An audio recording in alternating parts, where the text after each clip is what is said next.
Hello! Magandang araw mga kasari-sari-tes ko dyan. Kamusta po ang inyong sari-sari store o maliit na tindahan ha?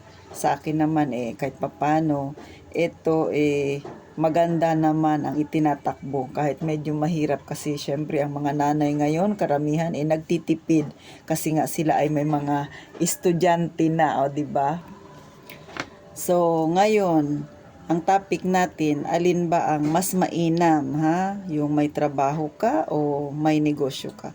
Sa mga may trabaho dyan na nagbabalak na magkaroon ng negosyo, ha? Bago nyo pasukin yung pagninegosyo, siguraduhin nyo muna na may puhunan kayo. Ha? Kung hindi pa handa ang inyong bulsa, ha? Mag-ipon-ipon muna. Huwag pa bigla-bigla na magre-resign. Kasi ang pagninegosyo ay hindi rin dapat pabigla-bigla, ha? Dapat pinag-iisipan. At saka kung ang iniisip ninyo na mga empleyado na mas madali ang magkaroon ng negosyo kaysa sa mga muhan, abay nagkakamali kayo. Mas marami kang responsibilidad kapag sarili mo na ang iyong negosyo. Wala nang bawian, walang urungan, walang ayawan. So, ganun po. Sa pagiging empleyado, sa totoo lang, pagod rin at saka mahirap din talaga. Kasi nga, kahit gandahan mo ng husto ang iyong performance, di ba? Kahit sabihin mong gawin mo yung pinaka-best mo, ang sahod mo'y mananatiling ganun pa rin, di ba? Oh, di ba? Taas ang mga kamay, nakaka-relate yan, di ba? Tapos may kasama ka pang sip-sip, di ba? Yung feeling mo siya yung boss, di ba? Parehas lang naman kayong empleyado. So, ganun. At saka, pagka may mga importanteng mga ginagawa sa inyong tahanan, di ba? Mga birthday, mga kung ano-ano pa, hindi ka basta-basta makaka-absent sa iyong trabaho. Sasabihin niya ng boss mo, ay nako, mag-OT ka. Ganon. Ay nako, kailangan natin ng tao ngayon, di ba? So, hindi ka basta-basta makaka-absent. Ganon. Kasi nga, may obligasyon ka sa kumpanya.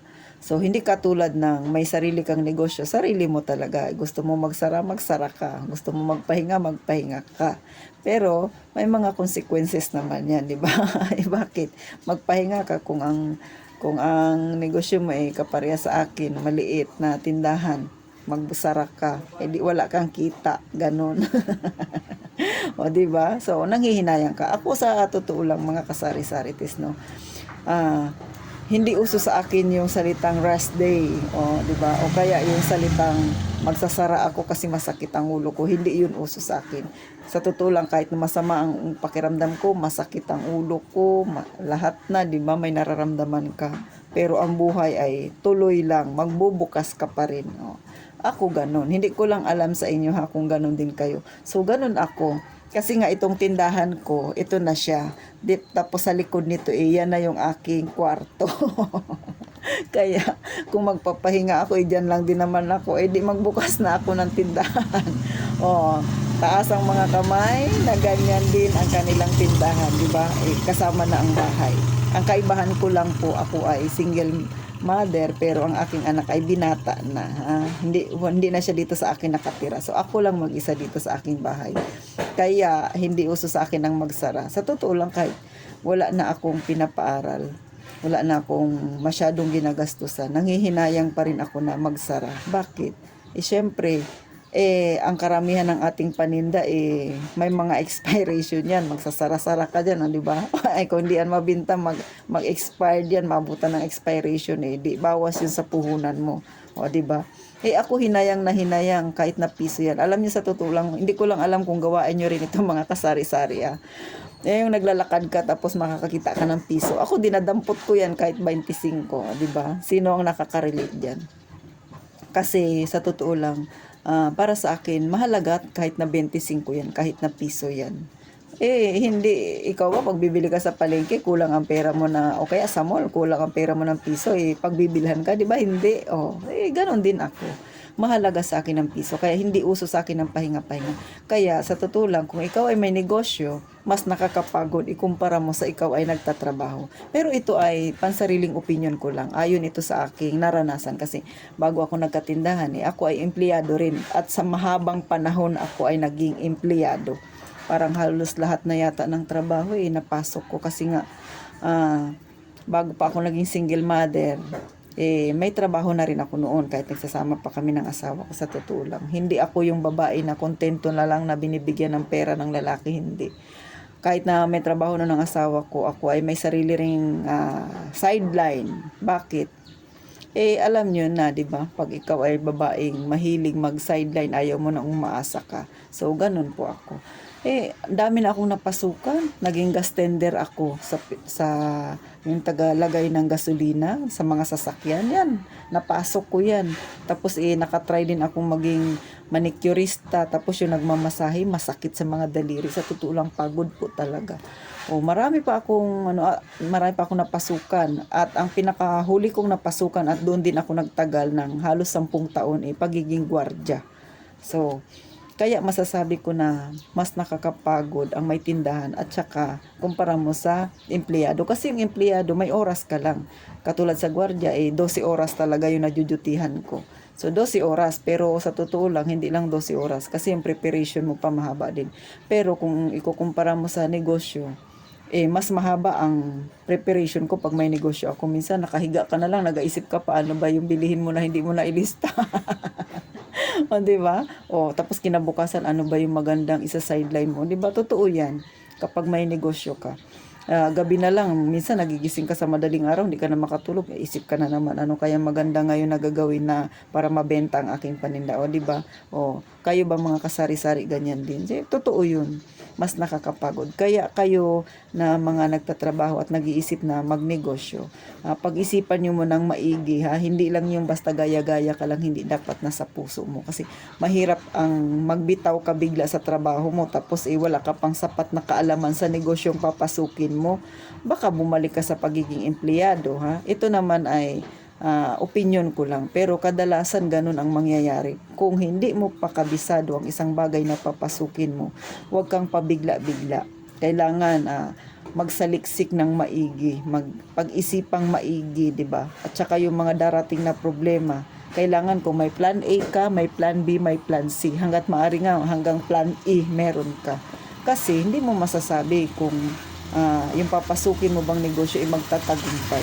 Bagamat, hindi naman natin iniisip yung ganun. Siyempre, sino ba naman ang magne-negosyo na iisipin nyo na ay babagsak itong negosyo ko? Di ba? Wala namang ganun. Pero darating at darating talaga ang mga ganyang pagsubok. Kahit naman sa akin, itong maliit ko na negosyo, dumating din ako sa ganun. Kasi nga, kami dito ay magkakatabi-tabi. So, talagang mag-iisip ka ng idea, ano bang maganda para ikaw ay bumenta. Lalo na ako bagong sibol sa kanila kumpara sa mga datihang nagtitindahan dito. Sarili na nilang mga suki yung mga halos karamihan ng mga tao dito. So ako, mangangapa ako. Pero wala akong choice kasi kailangan kong tumayo, kailangan kong pagbutihin yung pagtitinda ko, mag-isip ng mga strategy. Kasi nga, pinili ko ito. At saka nung time kasi na naisipan ko na magnegosyo, wala dito sa kumbaga, wala na akong pinapaaral. Yan, ganun. Kaya, malakas ang loob ko na ano man ang mangyari sa aking negosyo, alam ko kakayanin ko. Tsaka, alam kong hindi babagsak kasi wala akong ibang pinagkakagastusan. Kumbaga, ako kasi sa totoo lang ako ay masinop talaga ako kahit sa mga barya-barya. Kasi kung hindi ako masinop, siguro sa totoo lang itong tindahan ko matagal nang bumagsak. Kaya lang ako ay masinop at saka talaga yung paghawak ko ng pera is talagang ganun na ganun. Kasi nga, naranasan ko talaga yung yung walang-wala ako. Sino bang nakaka-relate dyan? Yung nag-umpisa ka talaga sa walang-wala ka. Ako talaga ganun, nag-umpisa sa walang-wala. Tapos medyo nakaahon-ahon ako at ngayon medyo maganda-ganda na yung aking kalagayan. Hindi naman sobrang sabing magandang-maganda. Pero yung nakikita ninyo, ito yung realidad ng mga masang Pilipino. Ito yung mga kagaya ko na lumalaban talaga, yung nagsimula sa wala tapos ipaunti-unti, di ba? Paunti-unting hakbang sa hagdanan, ika nga nila.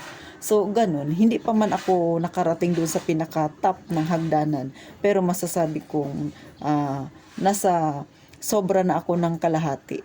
So, ganun ang aking, para sa akin para sa aking opinion, na sobra na ako doon sa kalahati. Bakit? Kasi nakikita ko medyo marami na akong naipundar na mga gamit at mga kung ano pa mang bagay na meron ako ngayon kumpara sa noong nagtatrabaho pa ako.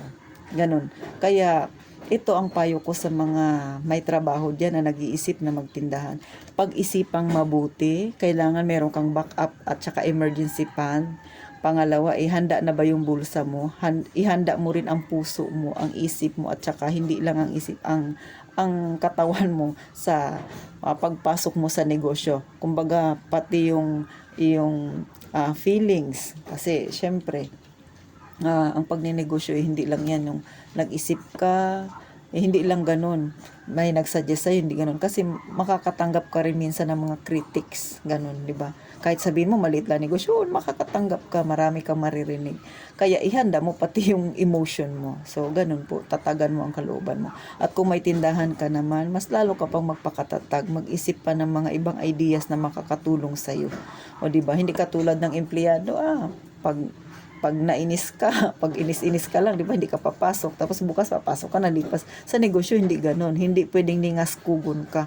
Kailangan tuloy-tuloy. Kailangan yung ningas mo, wag mong papatayin. Tuloy-tuloy hanggang sa mag-alab na mag-alab. Di ba? Sa trabaho, pwede yun, maging ningas kugon ka, magandang performance mo nga, sa susunod hindi, kasi ang inisip mo, parehas din ang sweldo, lalo na kung may nakikita ka rin kasama mo na hindi rin maganda ang performance. Pero sa negosyo mo, at lalo kung sarili mo na ang negosyo mo, hindi pwedeng ganon. At saka sa totoo lang, sa pagninegosyo diyan talaga susubukin yung katatagan mo. Ako ganyan, talagang dumating ako sa point na medyo nadadown na ako kasi medyo nagka-problema yung anak ko. So lahat dito kinukuha, di ba? Bagamat ang tindahan ko ay sarili ko, pero syempre dito ko kinukuha lahat ng tubig, ilaw, tapos yung wifi, tapos may mga iba pa kami, kahit sa pagkain dito kinukuha.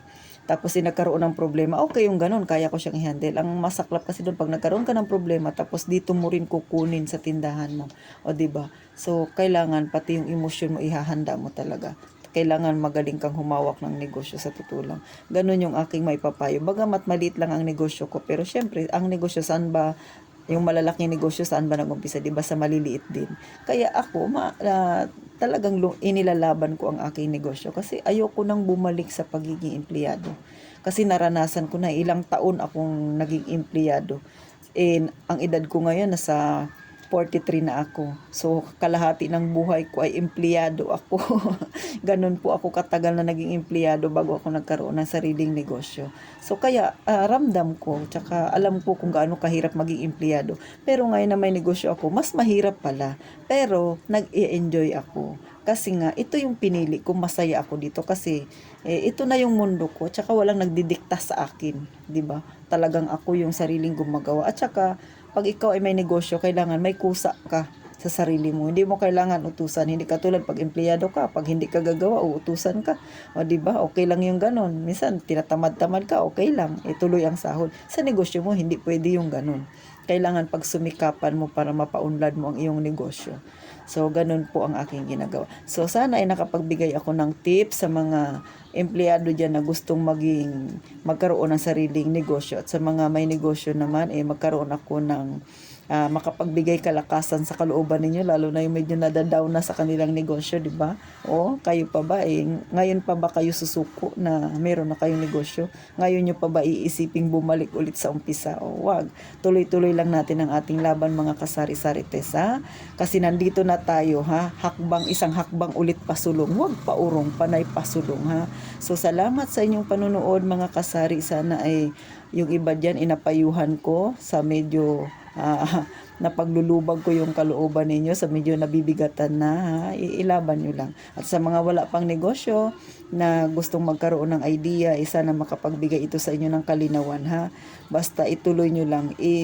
Kung negosyo ang gusto ninyo, ihanda ninyo ang loob ninyo, hindi lang ang loob ninyo, pati pinansyal, ha? Para pagdating sa huli, hindi kayo magsisi sa direksyon o sa pinili ninyong buhay, sa tinatahak ninyo, ha? So, maraming salamat. Huwag niyo po sanang kalimutang suportahan ang aking maliit na channel para marami pang mga kagaya nating mga masang Pilipino, ha, ang magkaroon ng inspirasyon na magpatuloy din, lalo na sa mga may kagaya sa akin na may sari-sari store. So, mag-iingat po tayong palagi.